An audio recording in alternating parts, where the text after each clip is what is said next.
ఈ వీడియోలో తెలంగాణ ఇంటర్మీడియట్ బోర్డుకు సంబంధించిన ఇంటర్ సెకండ్ ఇయర్ జువాలజీ సబ్జెక్ట్లో యూనిట్ 2 నందుగల మానవుడిలో హృదయ ప్రసరణ వ్యవస్థ అను పాఠమును నేర్చుకోబోతుంది. ఈ వ్యవస్థలో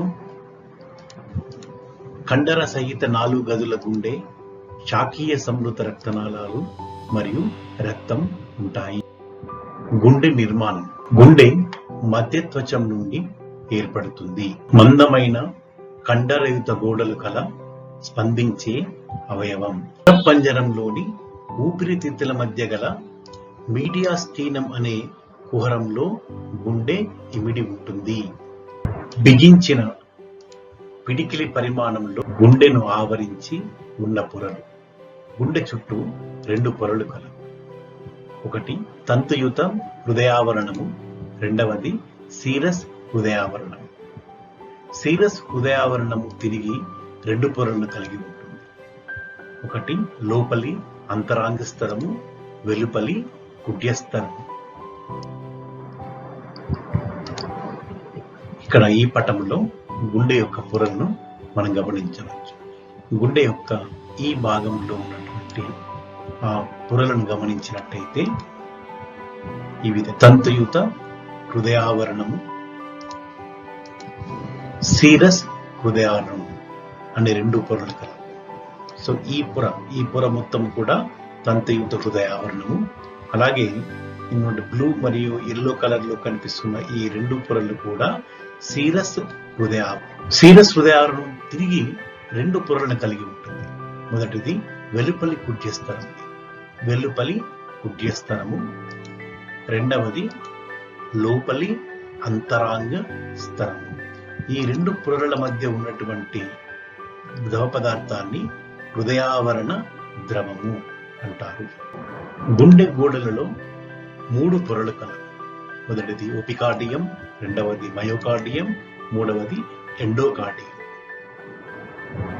గుండెకు వెలుపలి పొరగా ఉన్నటువంటి ఈ లోపలి అంతరాంగ స్తరమే గుండె యొక్క మొదటి పొర, అది ఎపికార్డియం. అలాగే ఈ 2వ పొర మయోకార్డియం, 3వ పొర ఎండోకార్డియం.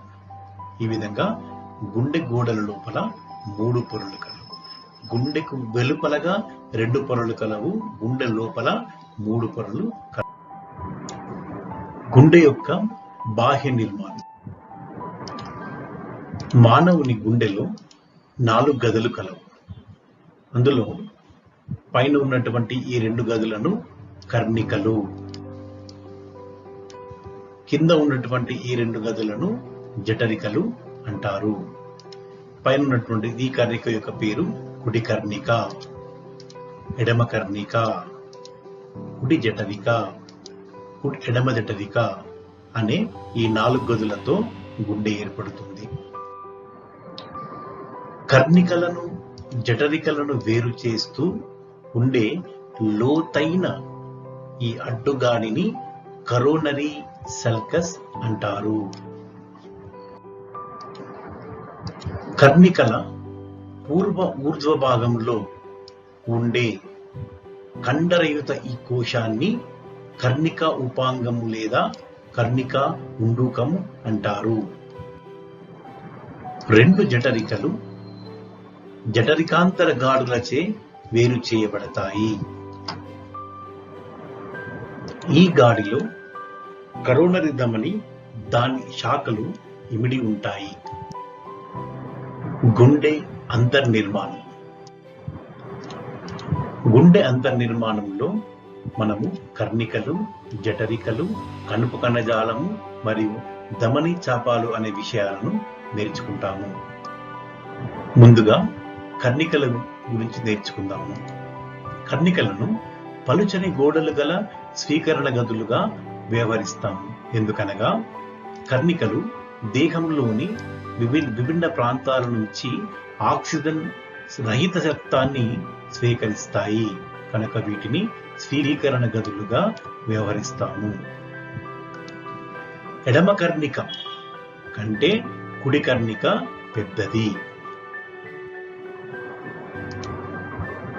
రెండు కర్ణికలను వేరు చేస్తూ కర్ణికాంతర పటలం ఉంటుంది. పిండ దశలో ఈ పటలానికి ఒక చిన్న రంధ్రం ఉంటుంది. ఈ రంధ్రాన్ని ఫొరామెన్ ఓవెల్ అంటారు. శిశువు జన్మించగానే ఈ రంధ్రం మూసుకుపోతుంది. అప్పుడు ఈ మూసుకుపోయిన ఈ రంధ్రాన్ని ఫోజా ఓవాలిస్ అంటారు. ఒకవేళ ఈ రంధ్రం మూసుకోకపోతే దానిని పేటెంట్ ఫొరామెన్ ఓవెల్ అంటారు. కుడి కర్ణిక దేహంలోని వివిధ భాగాల నుండి ఆక్సిజన్ రహిత రక్తాన్ని స్వీకరిస్తుంది.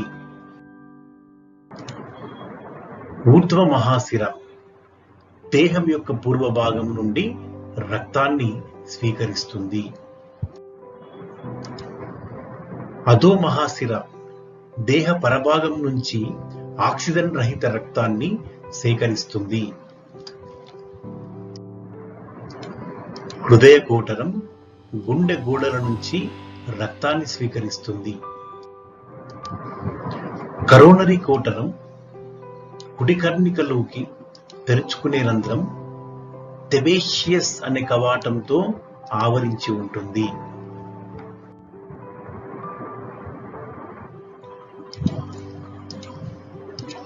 అధో మహాశిర కుడి కర్ణికలోకి తెరుచుకునే రంధ్రం వద్ద యూస్టాచియన్ కవాటం ఉంటుంది. పిండ దశలో ఈ కవాటం పరమహాశిర ద్వారా వచ్చే రక్తాన్ని ఫొరామెన్ ఓవెల్ ద్వారా ఎడమ కర్ణికలోకి రక్తాన్ని పంపుతుంది. ప్రౌఢ దశలో ఈ కవాటం క్రియారహితంగా ఉంటుంది. ఊర్ధ్వ మహాశిర కుడి కర్ణికలోకి తెరుచుకునే రంధ్రం వద్ద ఎటువంటి కవాటాలు ఉండవు.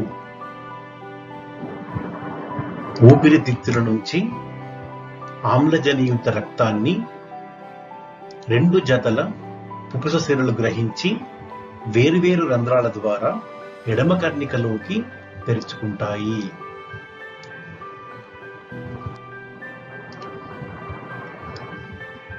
కర్ణికలు జఠరికలను వేరు చేస్తూ కర్ణిక జఠరిక పటలం ఉంటుంది. ఈ పటలంలో రంధ్రాలు ఉంటాయి. కుడివైపు ఉన్నటువంటి రంధ్రాన్ని కుడి కర్ణిక జఠరిక రంధ్రం అంటారు. ఎడమవైపు ఉన్న రంధ్రాన్ని ఎడమ కర్ణిక జఠరిక రంధ్రం అంటారు. కుడి కర్ణిక జఠరిక రంధ్రం వద్ద ఉన్నటువంటి కవాటాన్ని త్రిపత్ర కవాటం అంటారు. ఎడమ కర్ణిక జఠరిక రంధ్రం వద్ద ఉన్నటువంటి కవాటాన్ని ద్విపత్ర కవాటం అంటారు. ఈ వీడియోలో త్రిపత్ర కవాటాలు ఏ విధంగా పనిచేస్తాయో గమనించవచ్చు.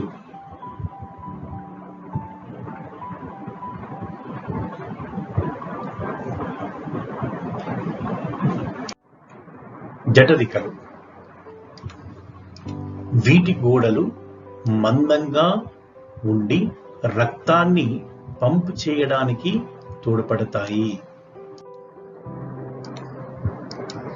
రెండు జఠరికలు జఠరికాంతర పటలంచే వేరు చేయబడి ఉంటాయి. ఎడమ జఠరిక గోడలు కుడి జఠరిక గోడల కంటే మందంగా ఉంటాయి. జఠరికల లోపలి తలంలో కండరాలతో ఏర్పడి గట్లతో ఉంటుంది. ఈ గట్లనే కాలంనే కార్నే అంటారు. ఇలా ఇక్కడ ఉన్నటువంటి గట్లను కాలంనే కార్నే అంటారు. కొన్ని గట్లు పెద్దగా శంఖాకారంలా ఉంటాయి. వాటిని పాపిల్లరీ కండరాలు అంటారు. ఇక్కడ ఉన్నటువంటి ఈ కండరాలను వీటిని పాపిల్లరీ కండరాలు అంటారు. ఈ పాపిల్లరీ కండరాలు స్నాయురజ్జువులు లేదా హృదయ స్ట్రింగ్లకు కలపబడి ఉంటాయి. సో వీటిని స్నాయురజ్జువులు అంటారు. ఈ స్నాయురజ్జువులు పాపిల్లరీ కండరాలను త్రిపత్ర కవాటాలకు కలుపుతాయి. కణుపు కణజాలము లేదా నోడల్ టిష్యూస్. హృదయంలో కణుపు కణజాలం అనే ప్రత్యేక హృదయ కండరాలు విస్తరించి ఉంటాయి. కుడి కర్ణిక పై భాగాన ఉన్నటువంటి ఈ ఊర్ధ్వ మహాశిర రంధ్రం వద్ద ఉన్నటువంటి ఈ ప్రత్యేకమైనటువంటి ఈ కణజాలాన్ని స్థిరాకర్ణికా కణుపు అంటారు. కుడి కర్ణిక ఎడమ వైపున హృదయ కోటరము తెరుచుకునే రంధ్రం వద్ద ఉన్నటువంటి ఈ రెండవ రకమైనటువంటి కణుపు కణజాలాన్ని కర్ణికా జఠరికా కణుపు అంటారు. ఇది కర్ణికా జఠరికలను విద్యుత్ పరంగా కలుపుతుంది. బండిల్ ఆఫ్ ఫిష్ అనే కణుపు పోగులు కర్ణికా జఠరికా కణుపు నుండి ప్రారంభమై అంతర జఠరికా విభాగంలోనికి వ్యాపిస్తాయి. ఈ విధంగా వ్యాపిస్తాయి. ఇవి కుడి ఎడమ శాఖలుగా చీలుతాయి. ఇలా చీలినటువంటి వీటినే పుర్కింజే తంతువులు అంటారు.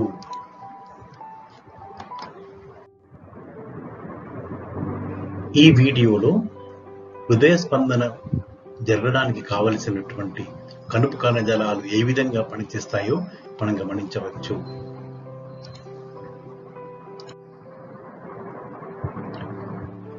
శిరాకర్ణికా కణుపు వద్ద ప్రతిస్పందన ప్రారంభమై అది కర్ణికా జఠరికా కణుపు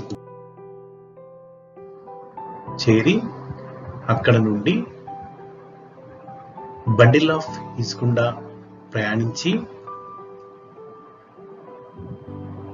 చివరికి పుర్కింజే తంతువుల ద్వారా గుండె అంతా ఆవరిస్తాయి.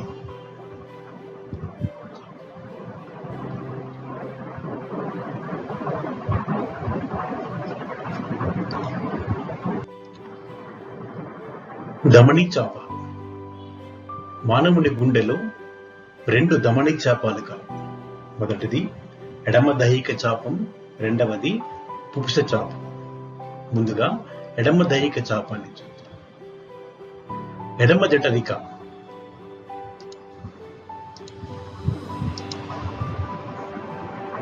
ఎడమ జఠరిక నుంచి రక్తాన్ని సేకరించి అన్ని శరీర భాగాలకు అందజేసే ఈ నాళాన్ని, ఈ ధమనిని ఎడమ దైహిక ధమని అంటారు. ఎడమ దైహిక ధమని ఎడమ జఠరిక తెరుచుకునే రంధ్రం వద్ద ఉన్నటువంటి కవాటాన్ని మహాధమని కవాటం అంటారు.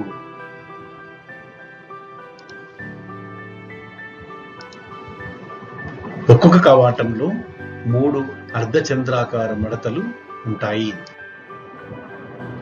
కుడి జఠరిక ఎడమ పూర్వ భాగం నుంచి పుపుస చాపం బయలుదేరుతుంది. ఇది ఊపిరితిత్తులకు ఆమ్లజని రహిత రక్తాన్ని సరఫరా చేస్తుంది. పుపుస చాపం కుడి జఠరిక వద్ద ఉన్నటువంటి ఈ కవాటాన్ని పుపుస కవాటం అంటారు. పుపుస చాపం దైహిక చాపం తాకే చోట తంత్రియుత రజ్జువుచే కలపబడి ఉంటుంది. దీనిని లిగమెంటం ఆర్టీరియోజం అంటారు. పిండ దశలో ఇది డక్టస్ ఆర్టీరియోసస్ అనే ఒక భాగానికి ఇది అవశేష అవయవము.